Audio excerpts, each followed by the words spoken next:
This podcast is for information purposes only and is not and should not be construed as professional advice or an offer or commitment by any Rabobank Group member to enter into a transaction.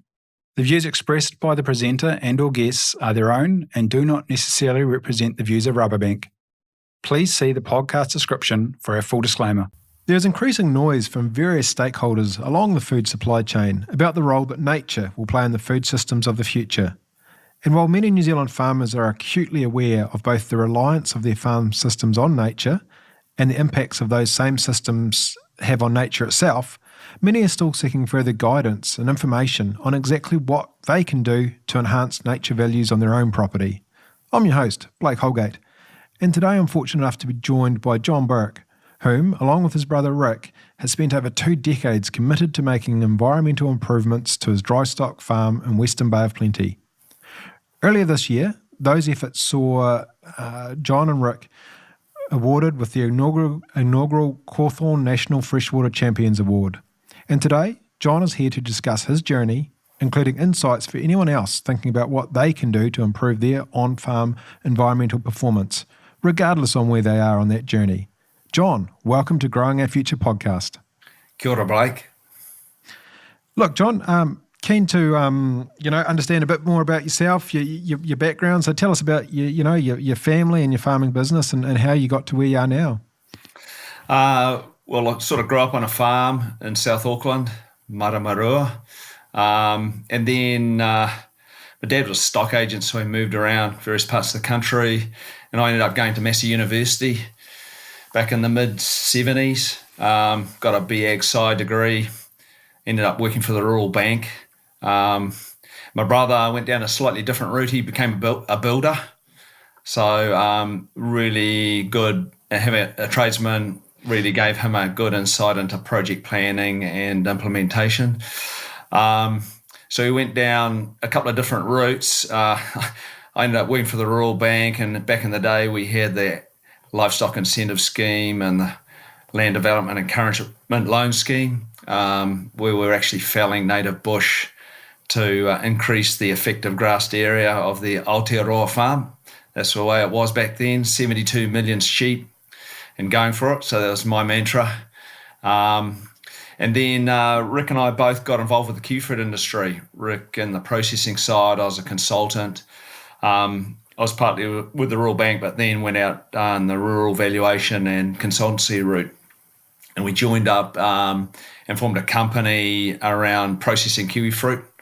And I stayed with that company. It's a pretty successful company, and involved with Hapu Trust, Te Awanui Hukapak. And then Rick went on his farming journey with his father-in-law on Pukekoti Farm, which started in, it was purchased in the late 70s, and Rick began working on that farm way back then. And then we came back together because Rick's father-in-law passed away, and I came in and bought a chunk of the farm, and we're farming that. And I've also got a kiwifruit orchard, a gold kiwifruit orchard in Te Puke. Gee, interesting. What a sort of a diverse background and set of skills both your brother and yourself have brought to the enterprise, and keen to probably explore, how that's played out and what values that's brought to your business. Now, I mentioned in the intro earlier this year, yourself and Rick and your families were awarded the inaugural Cawthorn National Freshwater Champions Award, and that was in recognition of over 2 decades of environmental improvements and work you've done, not just on your own property, but, what you've done in the wider community. Are you able to give us a bit of a background around what the motivation was just to start on that journey? Was there a particular trigger point or what really brought about this focus on environmental improvement? Yeah, well, it wasn't really a trigger point in terms of a light bulb moment. It was really Rick and his father-in-law had bought a big additional land to their farming enterprise, which is a chunk of land I own. It's in this little catchment called Te Mania catchment, and they just bought it, and they had the regional council come along and see them and say, guys, you realise you just bought one of the most environmentally degraded farms in the Western Bay of Plenty. So I don't know if you call that a trigger point, but and so Rick was hard out farming, needed every blade of grass, he thought, at that time.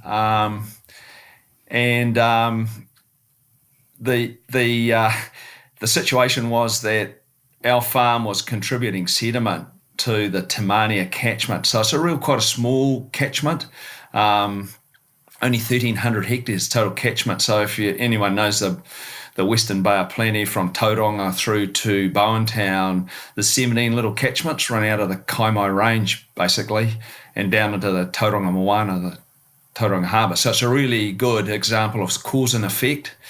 And our farm was sitting at the top of the Tamania catchment. We're farming areas of land highly erodible. There's no riparian plantings, no wetlands or anything like that. So any rain event and with heavy stocking, we're losing a lot of sediment. It was rolling down to the bottom into our estuary, and the Tamania estuary, there's basically probably 17 little estuaries. It was the most degraded in the Tauranga Moana. There used to be about 60 hectares of seagrass in 1957, and by the year 2000 it was zero, gone.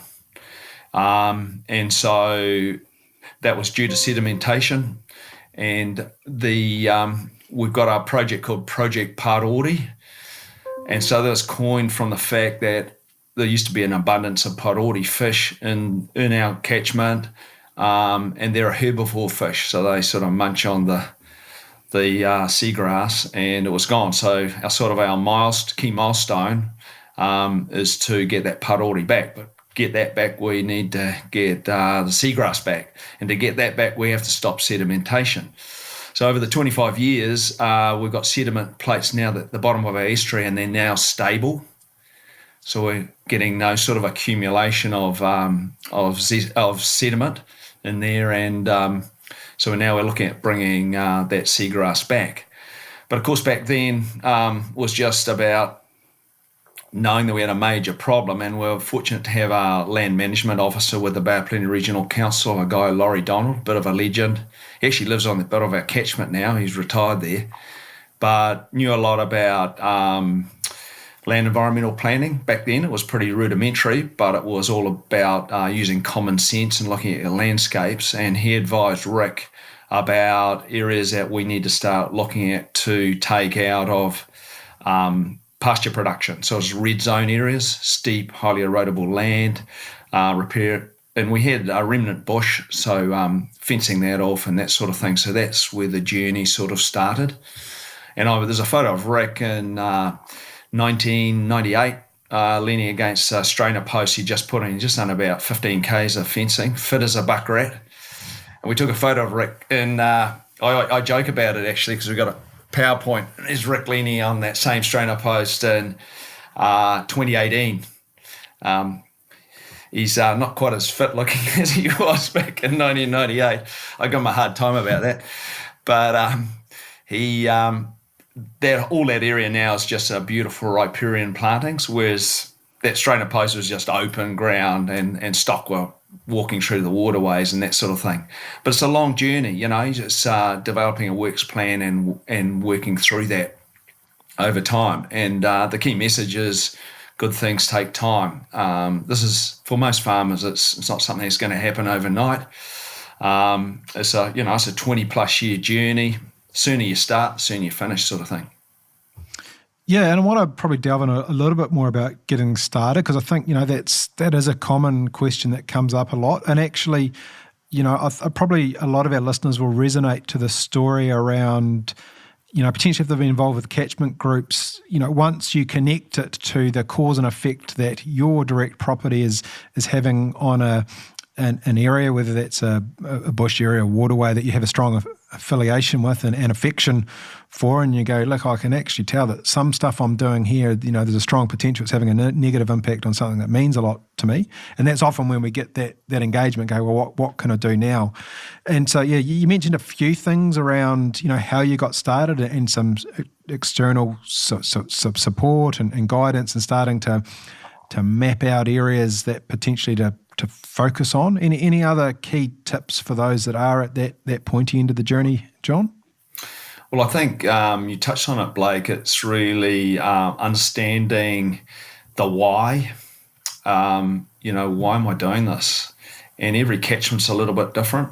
And a lot of it's the physical stuff, like N and P loss is something that sort of gets lost in the mist a bit. But you start looking at, like, a lot of farmers don't understand, and there's things I never understood, the fish and invertebrates in your waterway and what impact your farming might be having on the health of your rivers, your awa, and your invertebrates and your fish. And what are those fish?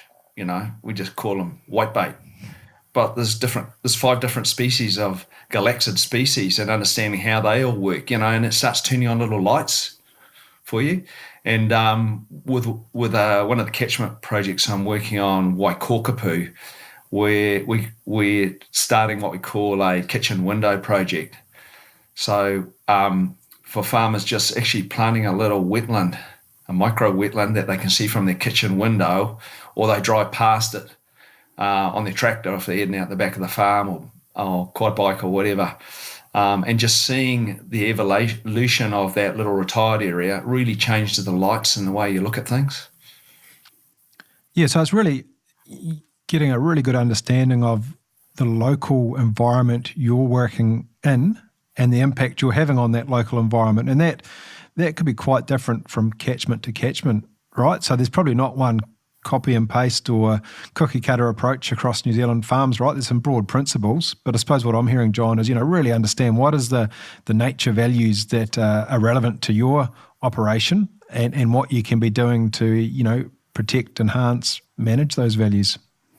You did right. And then you get that community effect, because if you're looking at your little catchment, there's a whole lot of farmers around you, and we talk with our catchment groups around our farm, our community farm. So in Waikokupu, it's 34,000 hectares. So we talk about a 34,000 hectare farm. With Te Mani, our little catchment, it's 1,300 hectares, but we've got orchardists, growers, got lifestylers, but combine it up together and say, well, we've got this collective farm.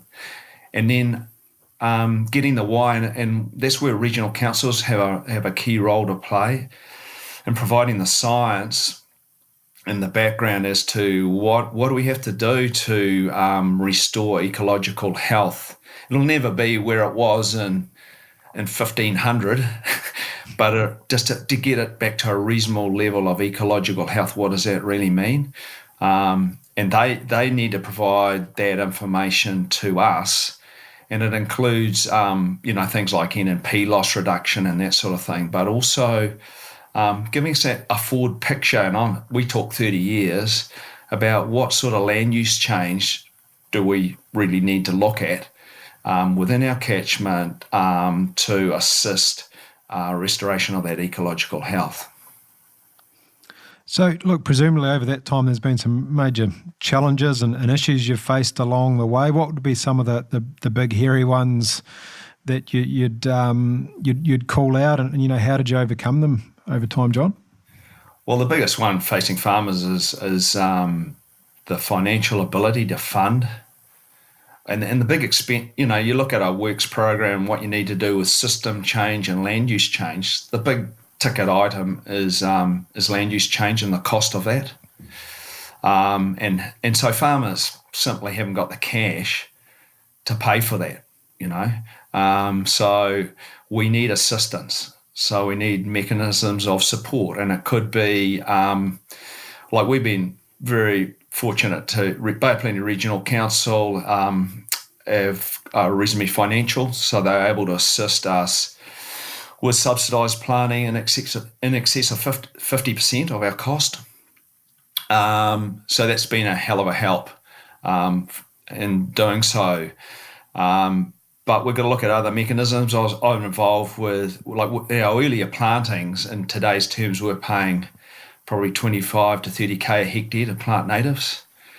And I was involved with a plantation manuka project where we were planting, in today's terms, at about 3k a hectare. So last year I produced a resource around low-cost Ngāhere establishment.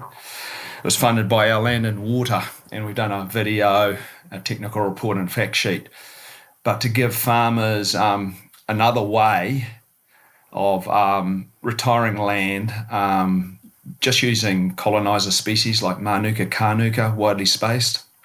We know it works.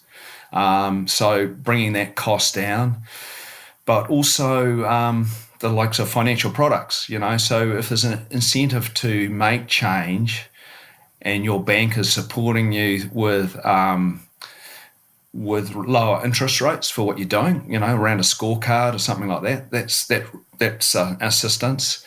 And of course, I think the procurement companies have a big role to play to drive that change. And, they're under pressure themselves from their customers.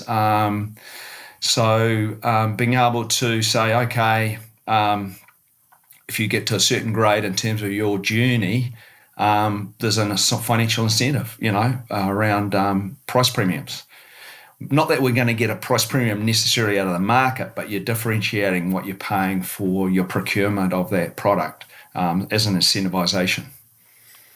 Yeah, so moving away from a regulatory stick approach and what balancing that out, right, with what are the carrots and incentives, and it's I don't think it's ever going to be one or the or it's going to be always going to be a combination, but potentially we've had a sector that's probably felt a lot of the stick side of things and is really asking, well, where's the carrot and incentives, and people like yourself who aren't new on this journey are going, let's get some equality here and bring some recognition back into the systems that we've spent so much effort and resource and focus on to really develop. You're right. And one of the big things that sits there is the externalities, so the benefits to the community of land use change, which will reduce externalities in terms of putting resilience into your farm landscapes. And the big one I always cite is if you look at Gabriel and what it did in the Hawke's Bay region, and the Hawke's Bay Regional Council calculate that the cost of Gabriel in terms of infrastructural, community, economic loss is something in the order of $16 billion. Now that's externality.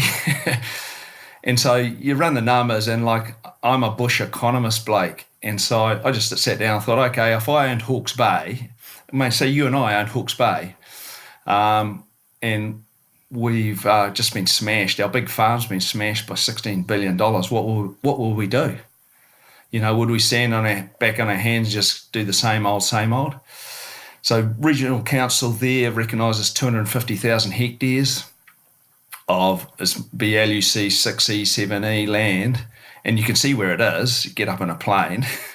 This is pastoral land that ideally probably should be planted back into native. And so a farmer says, well, what the heck?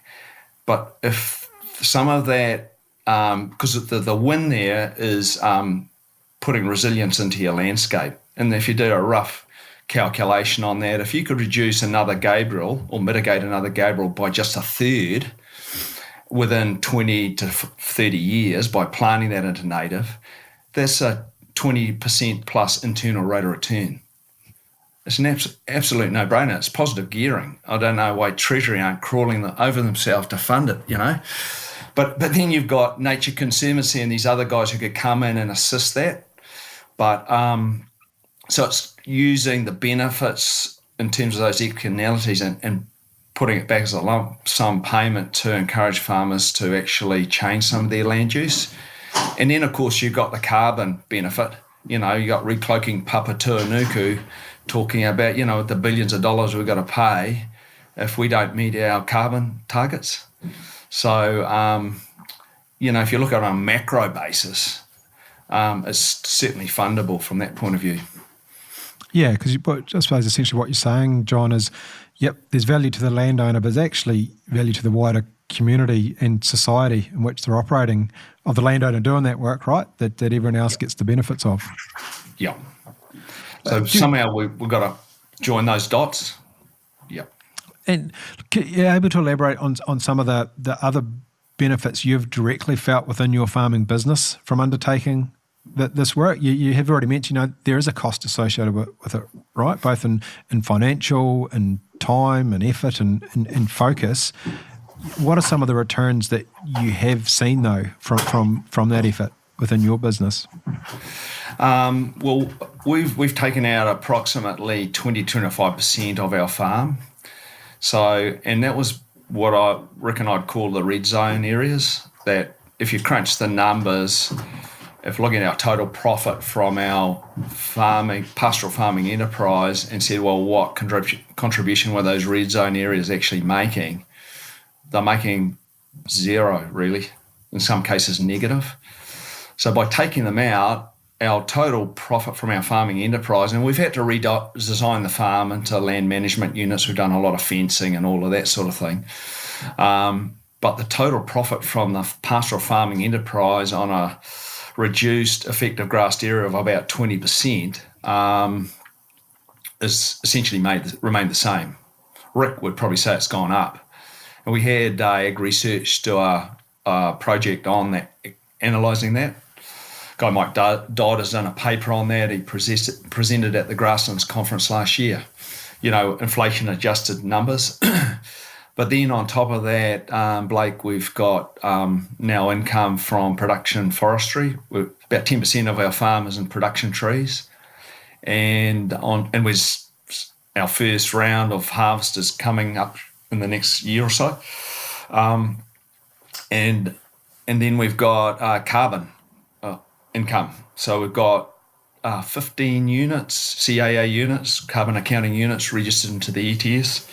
So we've got income. And then our farms aesthetically is a whole lot nicer, which to me, my valuation background transposes to value as well.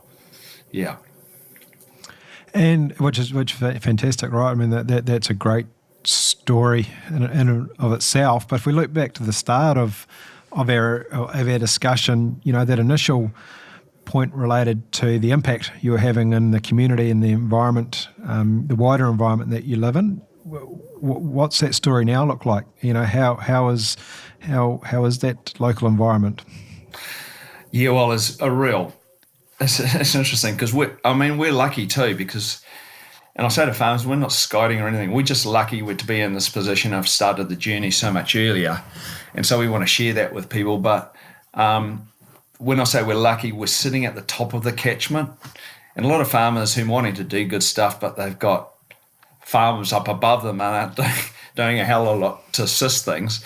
But because we're the first recipients of the water out of the Kaimai dock estate, so we're always getting pristine water flowing into our farm. And back when the Bay of Plenty Regional Council knocked on our door, the water going out the bottom of our farm was about a 2 out of 10 MCI score. Now it's like a 8 out of 10, 9 out of 10. And one of the things I would stress that made a real big difference were putting in wetlands, repo, into we've got about 8 wetlands now. And we started focusing on our riparian, but really the land use change that made the biggest impact in terms of collecting those overland water flow paths, critical source areas, collecting E. coli, sediment, etc., has made a big difference to what's happening in terms of our water flows out of the bottom of our farm. And during a rain event, we've got all these sponges now on our property. So the water flowing out the bottom of our farm, the hydrological flow peaks are a lot less. They're a lot smoother. And our neighbours below us, so if you're talking about community, our neighbours say, the river never comes up as high as it used to. Why is that? But we've created these little sponges. And it's a cool example of, from a microcosm point of view, what you could do on a landscape catchment scale. But out of that, all our neighbours have seen what we're doing and they're wanting to get on board. So that's how we created Project Parori. So there's that catchment buy-in to what we're doing. We've got pest management at the top of our catchment with 20 landowners, 200 hectares of native bush, ngahere, that under pest management. So working with the community and everyone's starting to get focused. And now we've broadened it, so we've got it happening across 8 catchments. Project Priority has gone from 1 to 8 catchments, which is real cool. It's a great story. Great story.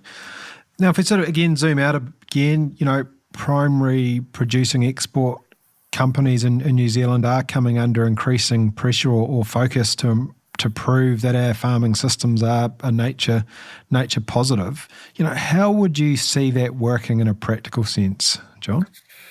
Well, I think, how do you quantify that? What does that really mean? So we've got to be able to quantify it. We need to put a lot of credibility and integrity around it. And to me, and then you've got to link it back to what's happening on the farm. So that links back to what you're doing, in your catchment community. So I see it sort of working whereby our regional councils are coming to us with the why around what we need to do to restore ecological health within our catchment, wherever you are in Aotearoa. And then they should be providing us with that landscape or catchment landscape mapping, forward mapping, looking 30 years forward to say, this is what we envisage as land use change should be required. And that's putting right tree, right place there, Blake. It's not about filling all your LUC 6+ land with pine trees. It will be strategic planting but it's getting right tree, right place. And having that pre-mapping on our catchment scale will then inform land use change at farm scale. So it becomes a guide for farmers. Some of the stuff they'll see, they won't really like to see, but it's getting the elephant in the room out. And it includes a coastal lowland, if you've got potentially sea level rise. But we've got to face this, a lot of our top farmers on coastal areas, and I think regional councils are introducing rules which are gradually forcing them out instead of saying, let's look forward and just get the elephant out in the room, just work out what we got in front of us, and we start working through from there. But once we've got that information from our regional councils, and it should be provided free of charge to all farmers, we can then use particularly the mapping to inform what we're going to do in terms of our farm environmental plans or our land environmental plans, and then begin that 20 to 30 year journey around what land use change. So that the key mapping we require there is overland water flows. A lot of it we know, but where are your critical source areas? Should we be looking at placing our wetlands? And then also looking at our steep erodible slopes and that sort of thing, so we can then get a clearer picture of where we need to be putting our natives and in some cases exotic trees and getting that in the right place. And then from that you can do a scorecard. Where am I at the moment against where I need to be? And that scorecard will then inform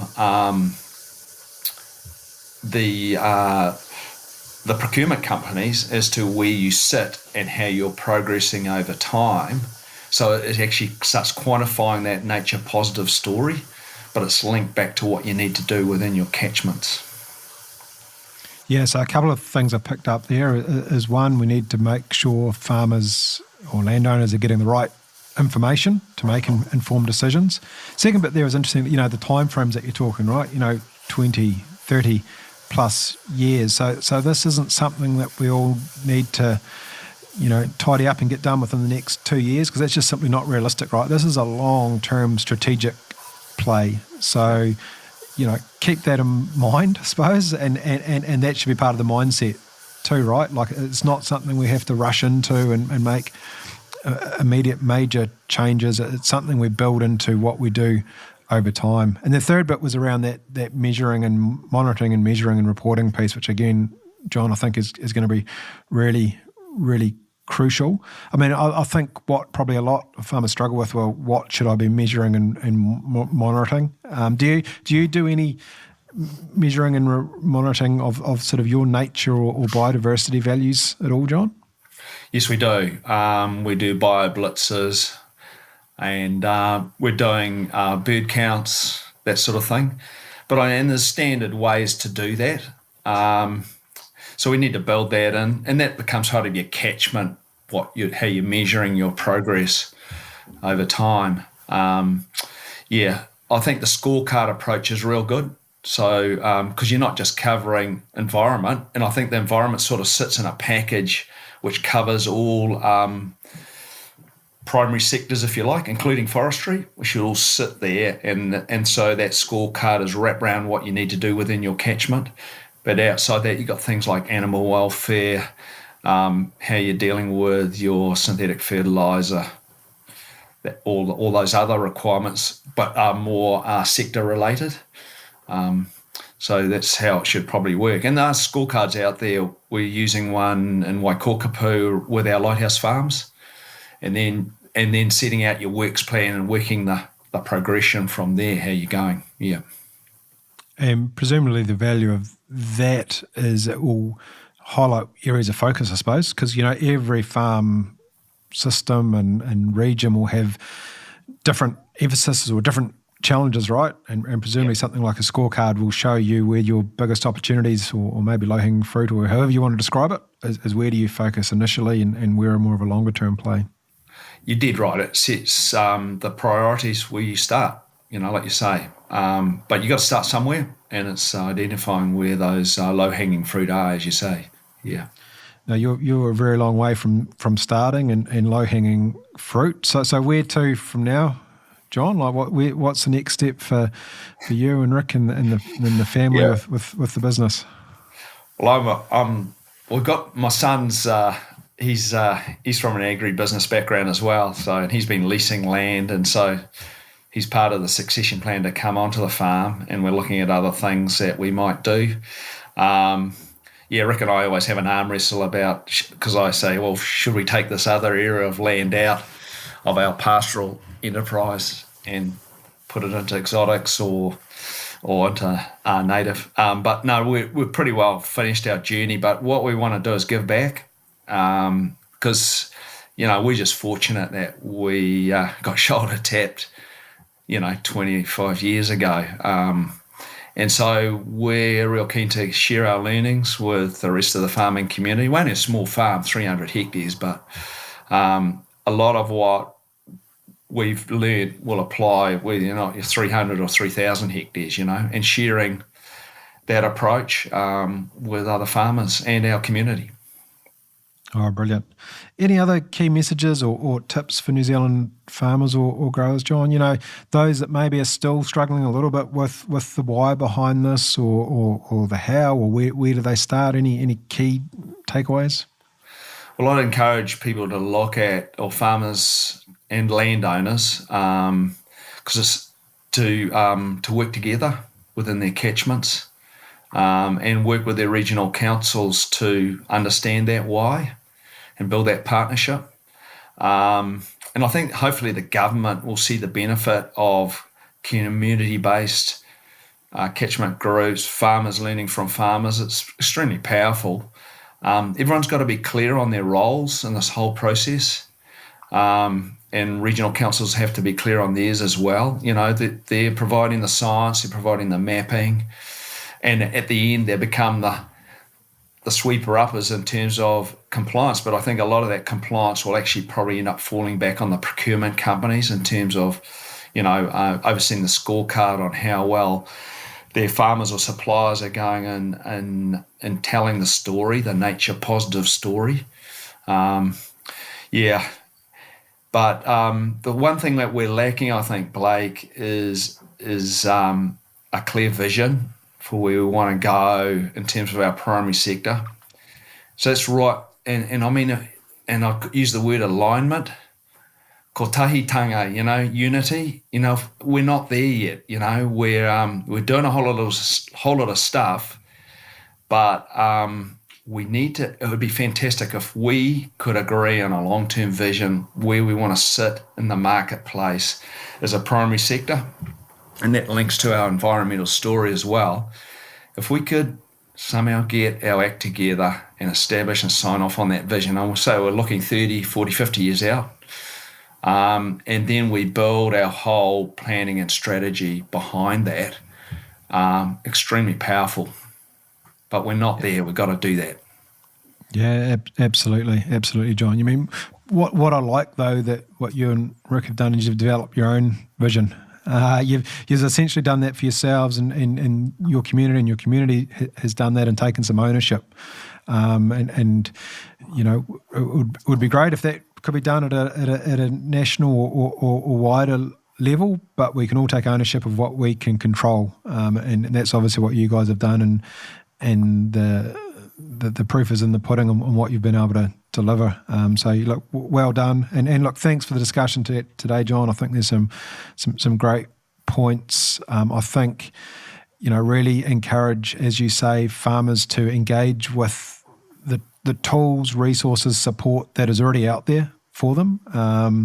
You know, regional councils, catchment groups, other farmers like yourself who I know are constantly out there looking at ways they can get information in the hands of farmers to make informed decisions around what they're doing. So really encourage farmers that are, you know, wanting to go further down this path to take advantage of that. So look, John, thanks very much for the discussion today, and thanks for everything you do within your community, and really looking forward to seeing where the next stage of this journey goes for you and your family.